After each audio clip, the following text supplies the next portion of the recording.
Baik akhwati fillah rahimani wa rahimakumullah, insyaallah hari ini kita akan belajar surah Al-Hadid. Mudah-mudahan bisa selesai hari ini. Nasta'inu billah, kita memohon pertolongan kepada Allah. A'udzu billahi minasyaitonir rajim. Ayat 21. Sabiqu ila maghfiratin mir rabbikum wa jannatin 'arduha ka'ardis samai wal ardi u'iddat lil ladzina amanu billahi wa rusulihi. Dzalika fadlullahi yu'tihi man yasha wallahu dzul fadlil azim. Sabiqu ila maghfiratin mir rabbikum. Di sini Allah Subhanahu wa taala menjelaskan ya akhwat agar kita berlomba-lomba di dalam memohon ampunan dari Allah Subhanahu wa taala. Subhanallah. Dan subhanallah, setelah Allah Subhanahu wa taala menjelaskan di ayat yang sebelumnya teman-teman, di ayat yang ke-20 tentang hakikat dunia di hadapan Allah Subhanahu wa taala, maka Allah Subhanahu wa taala menginginkan kita semuanya agar bersegera, ya subhanallah, bersegera untuk mendapatkan ampunan dari Allah Subhanahu wa taala. Sebagian ulama tafsir menafsirkan bahwa yang dimaksud dengan sabiqu ila maghfiratin mir rabbikum itu bukan hanya bersegera mendapatkan ampunan dari Allah Subhanahu wa taala, tapi lebih dari itu juga bersegera di dalam beramal salih. Karena subhanallah yang namanya taubat itu adalah bagian dari amal salih. Ya subhanallah. Dan kita tahu teman-teman, subhanallah, di dalam banyak ayat Allah Subhanahu wa taala ketika berbicara masalah amal salih, menjelaskan tentang amal salih, maka Allah menjelaskan kepada kita semuanya untuk disegerakan. Allah Subhanahu wa taala pernah menjelaskan di ayat lain, fastabiqul khairat. Ya subhanallah, berlomba-lombalah engkau dalam kebaikan. Kemudian Allah Subhanahu wa taala menjelaskan juga di surah Al-Mutaffifin, wa fi dzalika falyatanafasil mutanafisun. Lihat, dan untuk yang demikian, maksudnya untuk yang demikian tuh ketika kita ingin surganya Allah Subhanahu wa taala, maka yang Allah inginkan adalah kita bersegera berlomba-lomba di dalam kebaikan itu. Subhanallah. Dan subhanallah ya akhwat, di sini motivasi untuk kita semuanya agar ketika kita melihat sebuah kebaikan, maka jangan terbiasa menunda kebaikan itu sendiri. Kalau misalnya ada terbetik dalam hati kita untuk beramal salih, ya, maka kerjakan langsung. Karena bisa jadi 3 menit setelah itu teman-teman, subhanallah, niat dari amal salih itu sudah ditutup oleh Allah Subhanahu wa taala. Subhanallah, hidayahnya sudah dicabut oleh Allah Subhanahu wa taala. Kan kita sering ya, subhanallah, kalau kita membuat to-do list, misalnya di pagi hari saya mau misalnya nih, misal sholat duha misalnya, saya mau baca Al-Quran misalnya, mau dzikir pagi misalnya, tulis dan minta kepada Allah agar Allah segerakan untuk bisa beramal saleh. Ya subhanallah. Dan subhanallah teman-teman, ini merupakan bagian dari bersegeranya kita di dalam amal saleh.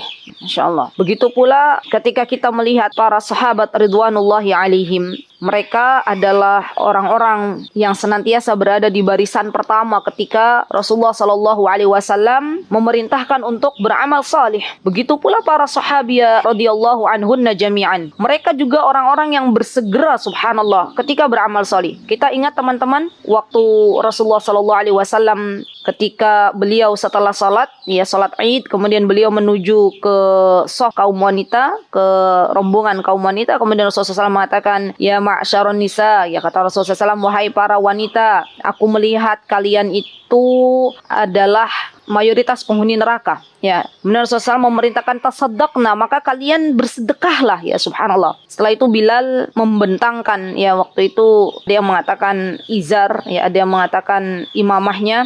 Kemudian para wanita dari kalangan sahabiah itu bersegera, ya subhanallah. Apa yang dipakainya dari sebuah perhiasan, baik itu anting maupun cincin, mereka lemparkan untuk bersedekah, ya subhanallah. Ini menunjukkan bahwa subhanallah mereka itu dalam beramal soleh disegerakan. Kemudian dalam beramal soleh juga teman-teman, ya selain disegerakan juga luruskan niat. Milikilah banyak amal soleh yang rahasia, yang sir, yang mana itu hanya kita dan Allah Subhanahu wa taala yang mengetahui. Dan yang namanya amal soleh yang didawamkan, ya, yang dirahasiakan tuh nggak harus amal soleh yang berat. Kita bisa misalnya teman-teman habis berwudu, ya subhanallah, teman-teman baca doa setelah wudu, didawamkan, diistiqomahkan. Karena kita tahu yang namanya orang ketika baca doa setelah wudhu itu akan dibukakan 8 pintu surga. Allahu Akbar. Atau misalnya teman-teman mendawamkan, mengistiqomahkan misalnya zikir pagi misalnya, subhanallah, atau zikir petang, atau misalnya mendawamkan sedekah secara sirriyah, subhanallah. Silahkan, monggo. Punya amalan apa yang itu bisa kita dawamkan, yang itu bisa kita segerakan. Ya, subhanallah. Dan di sini teman-teman, ternyata kita itu sedang berada dalam sebuah perjalanan, ya subhanallah. Sebuah perjalanan yang begitu melelahkan, ya subhanallah.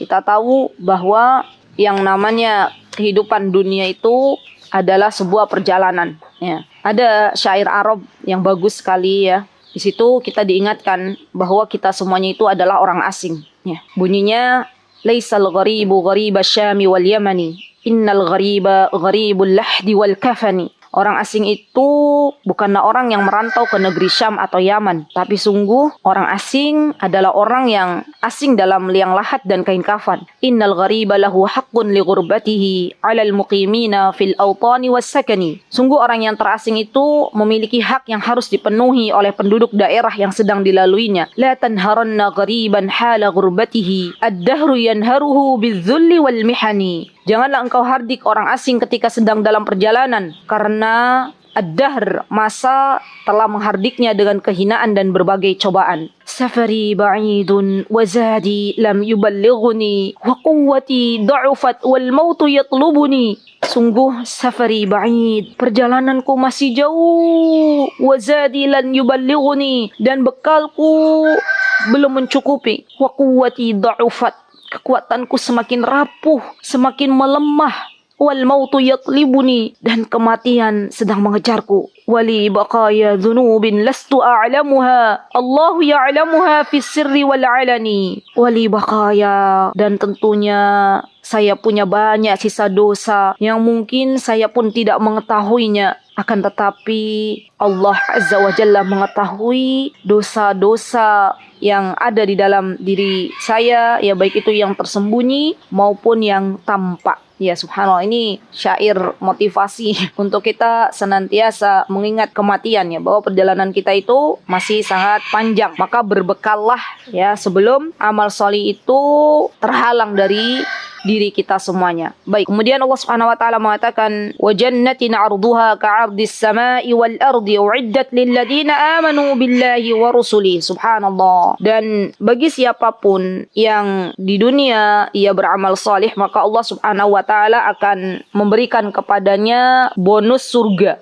yang mana surga itu luasnya seluas langit dan bumi. Subhanallah. Dan Allah Subhanahu wa taala sediakan bagi hamba-hambanya yang bertakwa. Subhanallah. Uiddat lil ladina amanu billahi wa rusuli. Disediakan bagi orang-orang yang beriman kepada Allah dan Rasulnya. Dzalika fadlullahi yu'tihi may yasha. Dan al-fadl, ya, keutamaan dari Allah diberikan kepada siapapun yang Allah kehendaki. Wallahu dzul fadlil azim. Dan Allah mempunyai keutamaan yang sangat agung, ya subhanallah. Jadi kita itu minta, teman-teman, ya, minta kepada Allah karunia-Nya, karena Allah Subhanahu wa taala adalah zat yang maha sempurna. Perbanyak doa, Allahumma qfina bihalalika an haramik waghnina bifadlika amman siwak. Minta kepada Allah dicukupkan dengan sesuatu yang halal, dan kita memohon kepada Allah waghnina, mengayakan kita dengan karunia-Nya, dengan keutamaannya, dan mencukupkan diri kita untuk tidak meminta kepada selain Allah Subhanahu wa taala. Baik, kemudian di ayat yang ke-22 Allah Subhanahu wa taala berfirman, ma asaba min musibatin fil ardi wala fi anfusikum illa fi kitabim min qabli an nabra'aha inna dzalika 'ala Allah yasir. Lihat teman-teman, di ayat yang ke-22 ini Allah ingin menunjukkan kepada kita semuanya bahwa ternyata subhanallah setiap bencana, ya, yang menimpa di bumi ini dan yang menimpa hamba-hamba Allah semuanya telah tertulis di Lauhil Mahfuz, ya. Dan sesungguhnya subhanallah, ketika Allah Subhanahu wa taala sudah menuliskan takdir apa-apa yang akan terjadi pada diri seorang hamba, maka Allah Subhanahu wa taala subhanallah akan menjadikan itu semuanya dari sebelum kita ada, sebelum kita diciptakan oleh Allah Subhanahu wa taala. Subhanallah, inna dzalika 'ala Allah yasir. Dan sesungguhnya subhanallah, pada yang demikian itu adalah mudah bagi Allah Subhanahu wa taala. Kenapa Allah Subhanahu wa taala menuliskan ya subhanallah musibah, menuliskan ujian-ujian untuk diri seorang hamba, ternyata memiliki tujuan yang sangat luar biasa. Allah menginginkan untuk kita likaila ta'sau 'ala ma fatakum wa la tafrahu bima atakum. Wallahu la yuhibbu kulla mukhtalin fakhur. Kata Allah Subhanahu wa taala, likaila ta'sau, agar kita itu tidak selamanya bersedih ya, ala ma fatakum, atas apa-apa yang luput dari kita, subhanallah. Karena yang namanya dunia ini teman-teman, tempatnya seseorang yang ia senantiasa mendapatkan ujian dari Allah Subhanahu wa taala. Dan subhanallah, Allah Subhanahu wa taala menjelaskan juga wala tafrahu bima atakum, bahwa yang namanya dunia ini juga ya terkadang memberikan sebuah kebahagiaan. Maka dari itu janganlah, kata Allah Subhanahu wa taala, wala tafrahu bima atakum, dan janganlah kalian itu terlalu gembira dengan apa yang telah Allah Subhanahu wa taala berikan ya subhanallah. Ini membuat kita semuanya teman-teman dalam mengarungi episode kehidupan ini senantiasa berhusnudzon kepada Allah Subhanahu wa taala, dan katakan ketika Allah memberikan ujian, maka kita kuatkan diri kita bahwa yang namanya ujian itu akan berlalu, karena kita itu hidup di dunia ya, kita tahu yang namanya langit tidak selamanya mendung ya subhanallah, terkadang cerah ya, terkadang hujan. Begitu pula bunga-bunga yang ada di depan kita tidak senantiasa bermekaran ya subhanallah.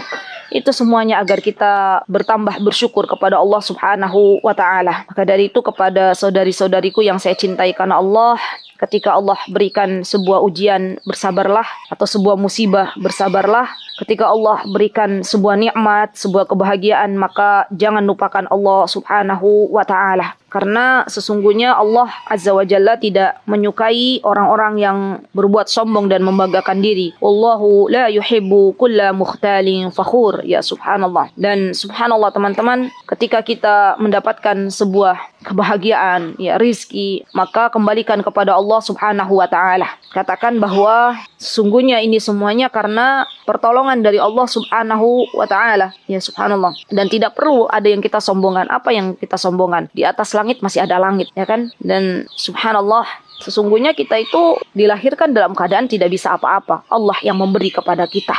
Semua nikmat yang Allah beri kepada kita hari ini teman-teman, kelak akan Allah tanya satu persatu ya subhanallah. Dan sesungguhnya Allah itu tidak menyukai orang-orang yang mukhtal. Al-mukhtal di sini adalah melihat kepada dirinya sendiri dengan pandangan kesombongan, takjub, naudzubillah summa naudzubillah. Ya, dan fakhur itu adalah melihat kepada orang lain dengan pandangan meremehkan. Ah, si fulanah itu ternyata misalnya tidak lebih baik dari diri saya. Naudzubillah summa naudzubillah. Jangan sampai kita menjadi orang yang demikian ya. Kita memohon perlindungan kepada Allah agar kita dijauhkan dari yang namanya sifat sombong, karena ini akan membinasakan dunia dan akhirat kita. Ya subhanallah. Kita memohon kepada Allah Subhanahu wa taala agar Allah senantiasa mengaruniakan kepada kita semuanya sifat tawadhu, sifat rendah hati ya, karena subhanallah orang yang ia memiliki sifat tawadhu, maka Allah akan mudahkan jalannya untuk mendapatkan petunjuk dari Allah Subhanahu wa taala ya subhanallah. Dan sesungguhnya ya akhwati fillah rahimani wa rahimakumullah, kesombongan itu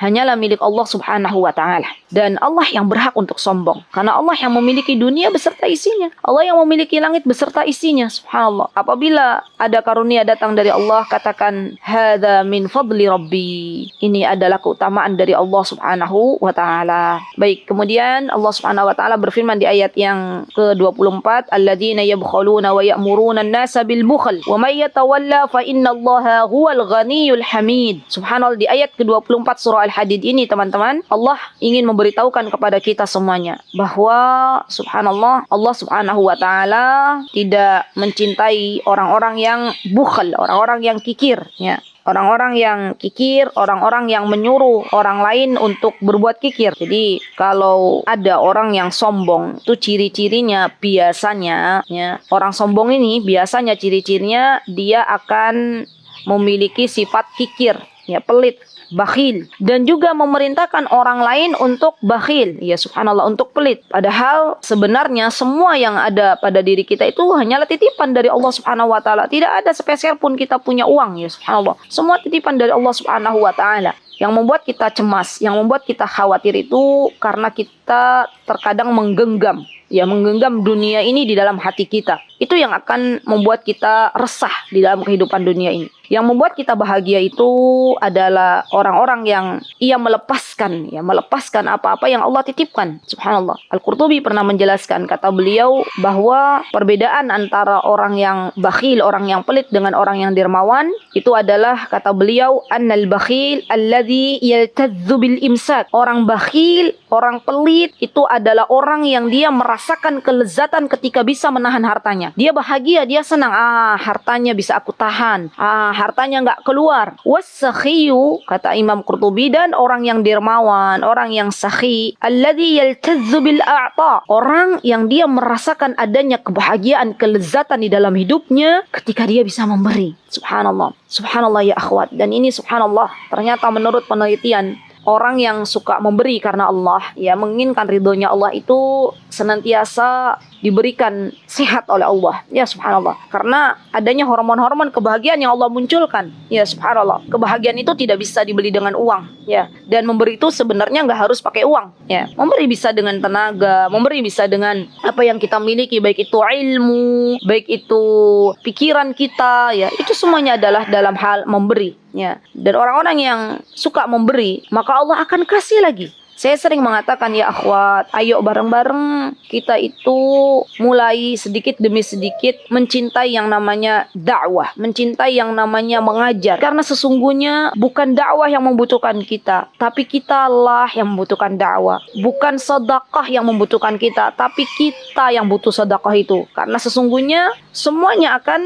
kembali kepada diri kita masing-masing, ya subhanallah. Wa may yatawalla, kata Allah Subhanahu wa taala, dan barang siapa yang berpaling, fa innallaha huwal ghaniyul hamid, maka sesungguhnya Allah Subhanahu wa taala adalah zat yang maha kaya lagi maha terpuji, ya subhanallah. Allah itu tidak butuh dengan kita, ya. Ibadahnya kita bukan untuk Allah Subhanahu wa taala, tapi kembali kepada diri kita masing-masing, ya subhanallah. Bahkan subhanallah, yang namanya memasuki surganya Allah Subhanahu wa taala itu, teman-teman, tidak bisa dibeli dengan amalan yang telah kita lakukan, ya. Tetapi yang namanya kita masuk surganya Allah itu juga dengan rahmat dari Allah Subhanahu wa taala, ya subhanallah. Jadi bukan hanya mengandalkan amal soleh kita, tapi juga lebih dari itu, ini adalah sebuah hal yang perlu kita lakukan, ya teman-teman. Baik, kemudian di ayat yang selanjutnya Allah Subhanahu wa taala berfirman, laqad arsalna rusulana bil bayyinati wa anzalna ma'ahumul kitaba wal mizan liyaquman nasu bil qist. Laqad arsalna, subhanallah, Allah menjelaskan, sungguh kami itu telah mengutus rusul.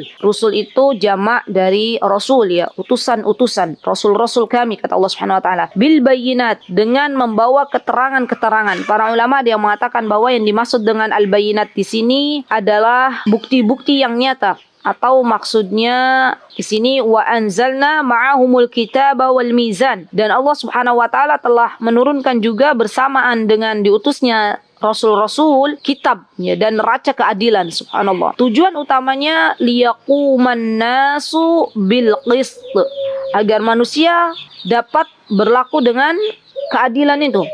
Subhanallah. Dan ini menunjukkan, teman-teman, bahwa ketika Allah Subhanahu wa taala mengutus seorang rasul, maka Allah pun berikan kepadanya bukti yang nyata. Ada yang mengatakan bahwa bukti yang nyata ini artinya adalah mukjizat, dan setiap rasul itu membawa mukjizat yang berbeda-beda, ya. Biasanya berkaitan dengan kaumnya. Subhanallah. Nabi kita Muhammad SAW diberikan mukjizat yang terbesar, yaitu Al-Quranul Karim. Dan Nabi Muhammad juga memiliki mukjizat-mukjizat yang lainnya. Yang paling agung adalah Al-Quranul Karim. Dari situ Allah menginginkan bahwa rasul-rasul yang Allah Subhanahu wa taala utus kepada manusia itu bisa mengajaknya, umatnya, untuk kembali kepada Allah Subhanahu wa taala. Kemudian Allah Subhanahu wa taala berfirman, wa anzalnal hadida fihi ba'sun syadidun wa manafi'u linnas. Dan Allah Subhanahu wa taala mengatakan, dan kami telah menciptakan al-hadid. Nah, ini kenapa disebut surat al-hadid? Karena di sini di ayat ke-25 ada kata al-hadid. Al-hadid itu artinya adalah besi. Al-hadid itu artinya besi. Kata Allah Subhanahu wa taala, dan kami telah menciptakan besi. Besi yang memiliki subhanallah ya banyak manfaat. Fihi ba'sun syadid. Besi itu kan terkenal dengan kuat ya, nggak gampang rapuh ya nggak. Kalau misalnya teman-teman nih punya ini alat rumah tangga dari besi misalnya, ya atau punya perabotan atau apalah di rumah dari besi itu kan biasanya lebih kuat daripada multiplek yang zaman sekarang itu banyak beredar ya kan. Subhanallah, karena memang Allah Subhanahu wa taala yang telah membuatnya ya subhanallah. Wa manafi'u linnas, dan dari besi ini yang telah Allah ciptakan itu bisa memberikan banyak manfaat untuk hamba-hamba Allah. Ya di antara manfaat besi ya subhanallah, bisa dijadikan sebagai pedang, bisa dijadikan sebagai ya kan alat tempur, tank-tank itu kan dari besi kan. Kemudian bisa juga dijadikan sebagai baju perang itu ya, baju besi itu kan. Nah subhanallah, ini di antara manfaatnya dan masih banyak lagi subhanallah. Kalau teman-teman lihat di Google manfaat besi ya subhanallah, itu luar biasa banyak ya subhanallah. Dan ini adalah rizki dari Allah Subhanahu wa taala. Allah Subhanahu wa taala mengatakan waliya'lamallahu man yansuruhu wa rusulahu bil ghaib innallaha qawiyyun aziz. Subhanallah. Dan Allah Subhanahu wa taala mengetahui siapa yang menolong agamanya dan rasul-rasulnya ya. Jadi Allah itu maha tahu siapa yang di dalam kehidupannya ia menolong agama Allah, menolong utusan Allah ya. Innallaha qawiyyun aziz. Sungguhnya Allah itu maha qawi, maha kuat, al-aziz, maha perkasa ya subhanallah. Jadi teman-teman, masya Allah, di sini Allah menginginkan kita semuanya agar kita menolong agamanya Allah. Dan menolong agamanya Allah itu memiliki jalan yang banyak ya. Teman-teman silahkan, boleh di antara cara untuk bisa menolong agama Allah itu untuk menjadi para dai, atau misalnya tidak semuanya juga menjadi seorang ustazah. Misalnya ada seorang yang bisa mendesain ya, kemudian menolong agamanya Allah dengan cara mendesain misalnya ya, mendesain ayat-ayat Al-Quran dan tadabburinya misalnya, dan itu disebarkan ya. Atau misalnya menolong agama Allah misalnya dengan, sekarang itu kan banyak ya, dakwah itu bermacam-macam ragamnya ya masya Allah. Atau dengan mengajarkan Al-Quran, itu juga sama ya, menolong agamanya Allah Subhanahu wa ta'ala ya subhanallah. Dan sejatinya sebenarnya Allah itu tidak butuh pertolongan kita ya kan, tapi pertolongan kita terhadap agama Allah itu akan kembali lagi kepada diri kita masing-masing ya masya Allah. Baik, kemudian Allah Subhanahu wa ta'ala berfirman dalam ayat ke-26,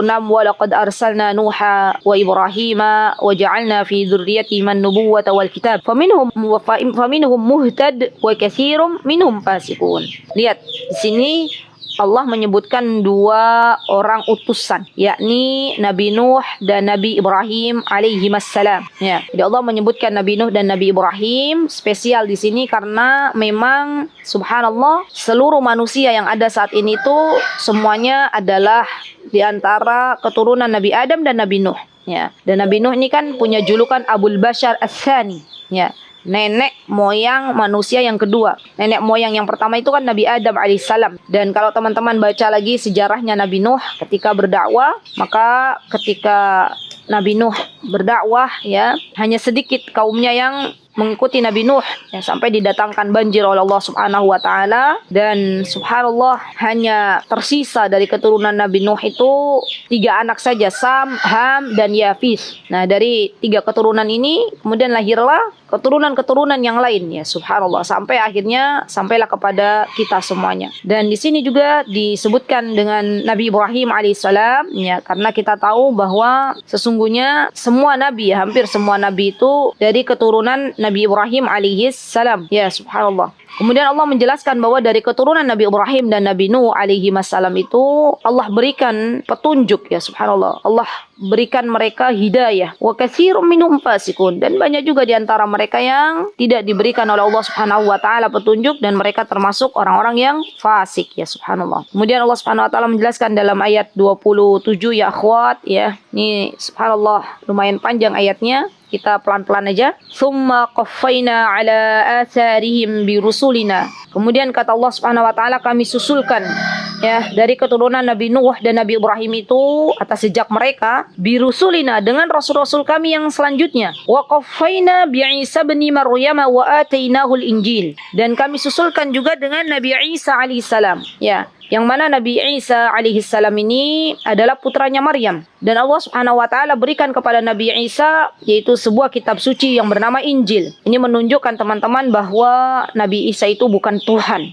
Ya, Nabi Isa itu bukan yang berhak disembah. Dan ayat ini menunjukkan ya bantahan kepada orang-orang yang selama ini mereka mengakui bahwa Nabi Isa ini adalah Tuhan. Lihat, di dalam ayat ini Allah berikan kepada Nabi Isa kitab. Kalau Nabi Isa Tuhan, seharusnya Nabi Isa tidak lagi membutuhkan yang namanya kitab. Ya, langsung berbicara langsung. Sebagaimana Allah Subhanahu wa taala berbicara langsung kepada Nabi Musa alaihissalam. Ya, tapi karena Nabi Isa ini adalah utusannya Allah, hambanya Allah, maka Nabi Isa pun diberikan kitab, ya, diberikan risalah oleh Allah Subhanahu wa taala. Dan ini menunjukkan bahwa Nabi Isa bukan seorang Tuhan. Wa ja'alna fi qulubil ladzina ittaba'uhu ra'fatan wa rahmah. Ya, di sini Allah ingin menjelaskan bahwa sesungguhnya pengikut-pengikut Nabi Isa alaihissalam, ya, mereka itu adalah orang-orang yang di dalam hatinya fi qulubil ladzina, yang di dalam hatinya itu mereka itu ada rasa ra'fa dan rahmah. Ra'fa itu adalah sikap ingin agar orang lain terhindar dari keburukan, itu ra'fa. Rahmah itu adalah sifat yang dimiliki oleh seseorang yang ingin agar orang lain mendapatkan kebahagiaan dan kenikmatan. Ya, jadi para ulama membedakan antara ra'fa dan rahmah. Berarti yang namanya ra'fa itu adalah bagian dari rahmah, ya kan? Hanya saja ra'fa itu adalah rahmah yang khusus. Karena ra'fa itu dia ingin agar orang lain terhindar dari keburukan. Bukan hanya ingin orang lain itu mendapatkan kenikmatan. Ya, subhanallah. Dan inilah ciri dari pengikut Nabi Isa yang mereka mengikuti pula kitab yang dibawa oleh Nabi Isa alaihissalam, yaitu Injil. Dan di antara pengikut-pengikut Nabi Isa, mereka juga ada yang rahbaniyatin ibtada'uha. Ya, Allah menjelaskan bahwa di antara pengikutnya Nabi Isa alaihissalam, mereka itu adalah ada orang-orang yang ruhban. Ruhban itu, teman-teman, ya, subhanallah, orang-orang yang dia menyendiri, itu ruhban. Ruhban itu orang-orang yang dia tidak mau menikah, ya. Mereka maunya menyendiri, ya, di kanisa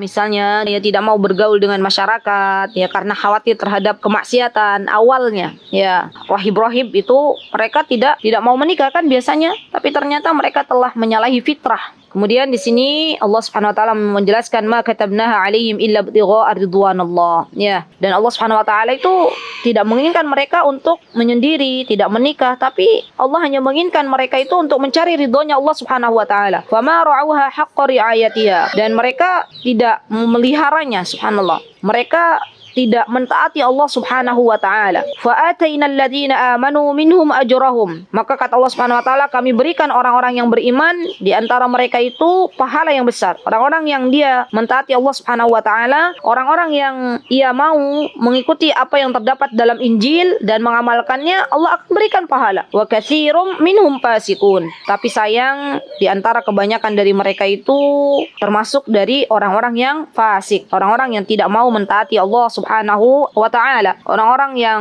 tidak mengikuti jalan yang telah dijelaskan oleh Nabi Isa alaihi salam. Ya, subhanallah. Dan ketika mereka akhirnya menyimpang, ya, dari apa yang diajarkan oleh Nabi Isa, mereka tersesat, ya, subhanallah. Kemudian Allah Subhanahu wa taala menjelaskan di ayat yang 28, ya ayyuhalladzina amanu taqullaha wa aminu bi rasulih. Subhanallah. Di sini Allah Subhanahu wa taala menjelaskan, ya, subhanallah, bahwa wahai orang-orang yang beriman. Berarti untuk kita nih kitabnya, Allah menginginkan bertakwalah kepada Allah dan berimanlah kepada Rasulnya, maksudnya kepada Nabi kita Muhammad sallallahu alaihi wasallam, ya, subhanallah. Dan yang namanya takwa itu definisinya yang paling lengkap adalah yang disampaikan oleh Talq bin Hubaib. Kata Talq bin Hubaib, yang namanya takwa, tidaklah seorang itu disebut bertakwa anta'amala kecuali dia anta'amala bi ta'atillah. Ia beramal salih, ya, menjalankan apa-apa yang Allah Subhanahu wa taala perintahkan ala nurin min Allah, dengan sebuah ilmu, dengan sebuah cahaya. Tarju sawaballah, karena menginginkan apa-apa yang ada di sisi Allah, pahala yang ada di sisi Allah. Sebaliknya, orang-orang yang bertakwa itu adalah orang-orang yang dia menjauhi dari apa-apa yang dilarang oleh Allah Subhanahu wa taala, pantatruka maksiat Allah, apa-apa yang menjadi sebuah maksiat dia jauhi, ala nurin min Allah, ya, dengan sebuah cahaya, dengan sebuah ilmu, enggak ikut-ikutan. Fulanah ikut meninggalkan, kita ikut. Fulanah mengerjakan ini, kita ikut. Tapi kita tahu dengan ilmu, dengan bukti, ya, dengan dalil. Dan ketika ia meninggalkan sebuah kemaksiatan, ternyata ia takut dengan azab Allah Subhanahu wa taala. Disinilah seseorang itu baru disebut dengan bertakwa. Dan orang-orang yang bertakwa, kata Allah Subhanahu wa taala, yu'tikum kiflaini min rahmati. Subhanallah. Maka Allah akan berikan rahmat kepadamu. Wa yaj'al yaj'ala lakum nuran tamshuna bihi wa yaghfir lakum. Subhanallah. Allah akan memberikan rahmatnya kepada kita dua bagian dan menjadikan cahaya untuk kita dengan cahaya itu agar kita bisa berjalan, ya. Dan Allah Subhanahu wa taala mengampuni kita semuanya. Ya, kita sudah belajar kemarin bahwa kelak nanti di akhirat itu kita akan berjalan, ya, subhanallah, dan semua akan dari orang-orang beriman akan mendapatkan cahaya dari Allah Subhanahu wa taala. Dan ada yang mengatakan bahwa ya cahaya di sini, nur di sini adalah sebuah hidayah dari Allah Subhanahu wa taala. Ya, subhanallah. Wallahu ghafurur rahim, dan Allah zat yang maha pengampun, ar-rahim, dan Allah adalah zat yang maha penyayang. Alhamdulillah. Kemudian di ayat yang terakhir Allah Subhanahu wa taala menjelaskan dalam ayat ke-29, li'alla ya'lama ahlul kitab, agar ahlul kitab itu